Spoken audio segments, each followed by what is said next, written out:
কালকের গোলাপ আজকে কি অবস্থা। এগুলো কে ছিঁড়েছে মাম? গোলাপগুলো কার বলো? দেখছো সে ক্যামেরার সামনে আসবে। গুড মর্নিং বলো, গুড মর্নিং বলো, গুড মর্নিং। লজ্জা পেয়েছো? হাই বলো, হাই। আরেকবার হাত টাটা দে। হাই বলো, হাই বলো। মুখ দিয়ে দাও, মুখ দিয়ে দাও, মুখ দিয়ে দাও। মুখ দিয়ে দাও, দিয়ে দাও। ও জামাটা পরে না দিয়ে যাব। পাপা পাপা পাপা পদ্ম ফুলের গাছ এনেছে, লাগাবো। চলো বসো। এই একটা ফুলতে জামা পরো, বাইরে একটু ঠান্ডা আছে। জামা পরো। আচ্ছা নে, ওই তো পাপা করে দিচ্ছে।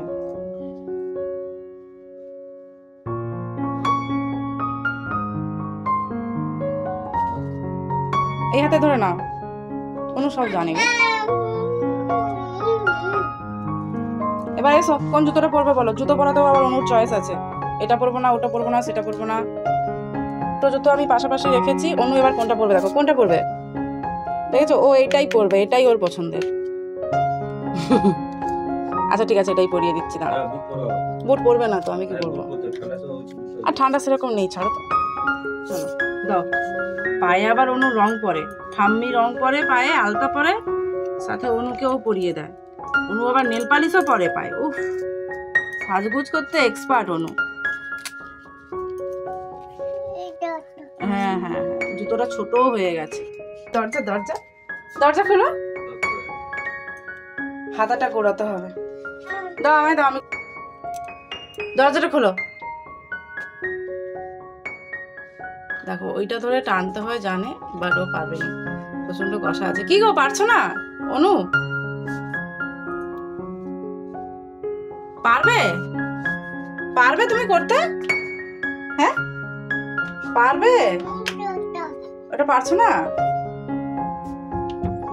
ধাক্কা দিচ্ছে কেউ, খুলো গো।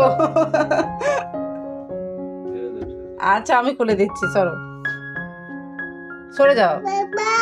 পাপা, ও পাপাকে ডাক, পাপা খুলে দেবে। পাপাকে ডাক, বাইরে ঘুরতে নিয়ে যাবে। আয় বেরিয়ে, আস্তে আস্তে। চলো, আগে আগে সোজা ঠামির ঘরে ঢুকতো, আজকে ঢুকতিছে। এই বাবা। নমস্কার সবাইকে, মাই ডেলি ওয়াইটি লাইফে আপনাদের সবাইকে জানাই স্বাগত। আশা করছি আপনারা যে যেখান থেকেই আমার ভিডিওটি দেখছেন সকলেই খুব ভালো আছেন এবং সুস্থ আছেন। এই ভিডিওটি আপনারা দেখছেন, এটা আমি অনেকদিন আগেই শ্যুট করেছিলাম, তবে বিভিন্ন কারণে চাপে বলো পোস্ট করা হয়নি। আজকে ভয়েস ওভার দিয়ে পোস্ট করছি। তো আপনারা দেখলেন যে আমি প্রথমে আমার মেয়েকে রেডি করে আগে বের করেছি, তারপরে রান্নাঘরে এসেছি। আর কালকে অনুর পাপা নিয়ে এসেছিলো পাবদা মাছ, ও কেটে কুটে সমস্ত কিছু ধুয়ে টুয়ে একদম ফ্রিজে রেখেছিল। আর আজকে আমি সেটা এখন বের করে রাখলাম। আর আজকে সকালে একটু আলু আর টমেটো ভাতে দেবো, আর একটু বাঁধাকপি চচ্চড়ি করব, আর একটু মাশরুম ভাজা করব, আর পাবদা মাছের গায়ে গায়ে করে একটু ঝাল বানাবো। আর সবকটা রান্নাই আজকে আমার হাজবেন্ডের পছন্দের রান্না। তো দেখুন এখানে আমি বাঁধাকপির জন্য সমস্ত সবজিপাতিগুলো কেটে রেখেছি, আর বাঁধাকপিগুলোকে ঝুড়ো ঝুড়ো করে কেটে নিয়েছি। বাঁধাকপির তরকারিটা ভাবছি আজকে নিরামিষই বানাবো, কারণ আমাদের বাড়িতে নিরামিষ আমিষ সমস্ত রকমই প্রায় রোজই রান্না হয়, কারণ বাবা মা নিরামিষ খায়। আর জলখাবারে আমার আলাদা করে বানানোর মতো কিছু সময় হয় না। আর সেই কারণে আমি ভাত আর নিরামিষ তরকারিটা আগে করে নেব, তারপর মাছ আর বাকি পেঁয়াজ জড়ানো যা সবজিপাতি রয়েছে সেগুলো একটু পরেই করব। প্রত্যেক দিন কিন্তু এই জিনিসটা করার সময় হয় না যে নিরামিষটা আমি আলাদা করে করব। যেদিন হাতে সময় থাকে তখন আমি ওটা করতে পারি, না হলে করতে পারি না। যদি কখনো সময় থাকে তো সমস্ত রান্নার শেষে আবার গ্যাস ট্যাস মুছে তখন আবার মানে আলাদা করে কিছু জল খাবার বানাতে হয়, না হলে এই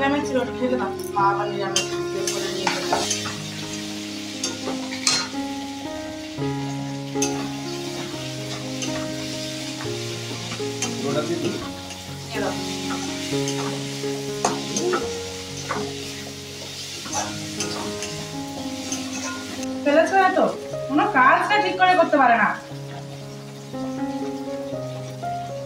একটা কোনো কাজ যদি হয়, মাশরুমটা নিয়ে আসো।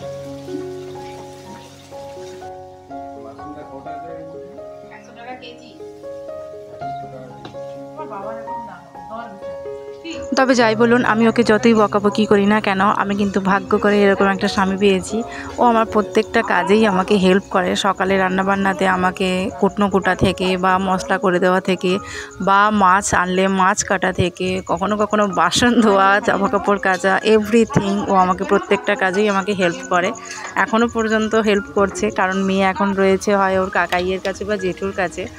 আর যে কারণে ও আমাকে একটু হেল্প করতে এসেছে, যাতে করে আমি তাড়াতাড়ি রান্নাবান্নাগুলো কমপ্লিট করতে পারি।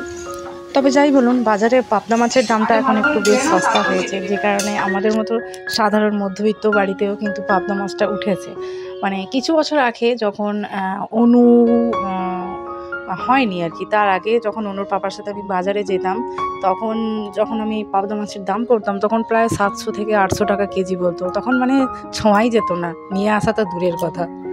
আর এখন সেই দাম প্রায় ঠেকেছে তোমার 280 বা কখনো কখনো হয়তো 250, 40 এরকম মানে কেজি দরে। আর অনুর পাপা এখন প্রায় এই মাছটা নিয়ে আসে, কারণ অনুকে এই মাছটা খাওয়াতে আমার বেশ সুবিধাই হয়। এক কাঁটার মাছ তো, আর ধারে ধারে সিরের কাঁটাগুলো নরম হয়, ওগুলো বেছে দিতে সুবিধাও হয় আমার। মাছে লবণটা মেখে রেখে দিয়েছি, আর এদিকে অন্য পাপা মাশরুমগুলো ধুয়ে রেখে দিয়ে গিয়েছিলো ভালোভাবে, আর লম্বা লম্বা করে ছোটো ছোটো করে চিড়ে দিয়ে গিয়েছে। তো আমি এখন এটাতে একটু লবণ মাখিয়ে দিচ্ছি, তাতে করে ওর মধ্যে যে এক্সট্রা জলটা রয়েছে ওটা বেরিয়ে যাবে। তবে কি বলুন তো, বাজারের এই মাশরুমগুলোর থেকে যেগুলো বাড়িতে খড়ের গাদায় চাষ করা হয় সেগুলো কিন্তু একটু নরম হয়, আর এগুলো না খেতে একটু সেই রাবারের মতো শক্ত শক্ত হয়। যতই তুমি ভালো করে ভাজো না কেন, এই শক্তটা থেকেই যায়। এই দেখুন কতটা জল বেরিয়েছে দেখুন। আর ওইদিকে মেয়েকে নিয়ে এখন তার পাপা বাইরে একটু ঘোরাঘুরি করছে ডিউটি যাওয়ার আগে। আমাকে দে অনু, অনু আমাকে দিতে যাচ্ছে না, আমি তো অন্য অন্য জুতো পরে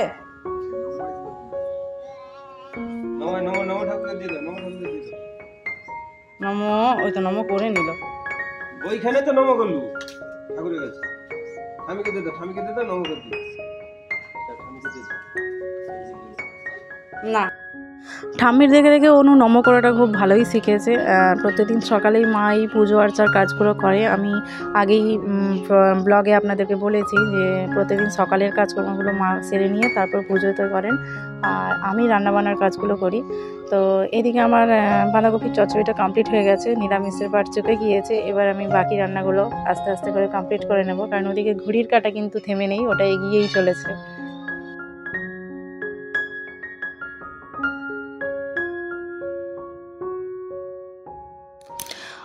আমার ঠিক জানা নেই আগে এই ধরনের প্যাকেট করে মাশরুম বিক্রি করতে হতো কি না, মানে আমার ছোটোবেলার কথা আমি বলছি। আমার মা একবার ছোটোবেলায় আমাকে ওই খড়ের গাদায় যেগুলো হয়, যেটাকে আমরা বলি পোল ছাতা, এগুলো মানে মাশরুমগুলো যেমন দেখতে একদম ধবধবে সাদা হয়, পোল ছাতাগুলো দেখতে একটু আলাদা হয়, একটু হলুদের টাইপ বা ঘিয়ে টাইপ হয়। তো ওইগুলো একদিন ভেজে আমাকে খাইয়েছিল। আমাকে প্রথমে বলেছিল যে এটা ডিমের ঝুরি ভাজা। সত্যিই কিন্তু তাই, মানে খেতে টেস্ট কিন্তু ঠিক ডিমের ঝুরি ভাজার মতোই লেগেছিল। তবে এখন মাশরুম ভাজা খেতে যেই টেস্টটা লাগে, আমার যেন মনে হয় ওই আগে যে খেয়েছি পোল ছাতার ভাজা ওই টেস্টটা কিন্তু পাই না। ওরা মনে হয় যেন এটার থেকে ওটা অনেক বেটার ছিল। আপনারা কারা কারা এই পোল ছাতা ভাজা খেয়েছেন আমাকে কিন্তু অবশ্যই কমেন্ট করে জানাবেন, যারা এখন পর্যন্ত আমার ভিডিওটা দেখছেন। তবে এখন কিন্তু ওই পোল ছাতা না লুপ্ত প্রায়, এখন আর পাওয়াই যায় না কোথাও।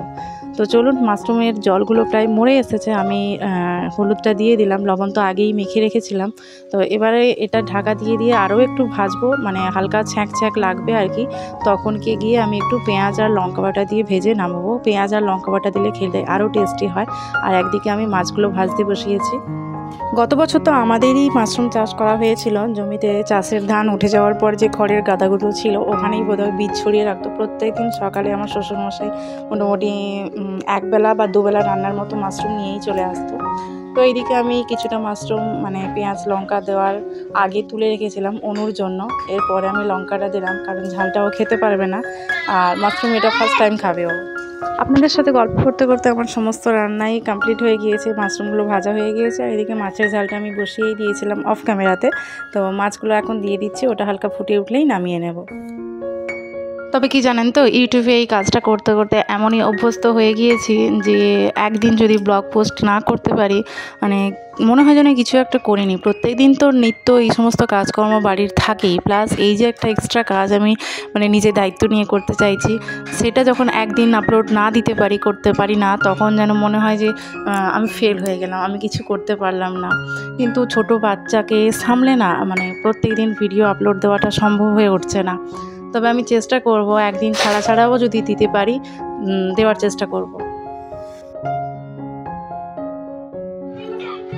আমার খাওয়া হয়ে গিয়েছে, এখন এখানে অনুর জন্য খাওয়া রেখেছি। ওর জন্য আজকে একটু মিষ্টি আলু, পেঁপে আর বিট দিয়ে মাছ দিয়ে ঝোল করে দিয়েছি। কালকে যেই পাবদা মাছটা এনেছিল, ছোট্ট একটা পিস ছিল, সকাল তো দেখিয়েছিলাম, তো সেটা দিয়ে অনুর জন্য একটু জিরা বাটা দিয়ে ঝোল করে দিয়েছি। এখন সেটাই এখন খাওয়াতে হচ্ছে, 1 ঘন্টা সময় লাগে আমার ওখানে খাওয়া। ধরো ধরো ধরো, উঠে বসো না, এরকম করে কেউ খায় না।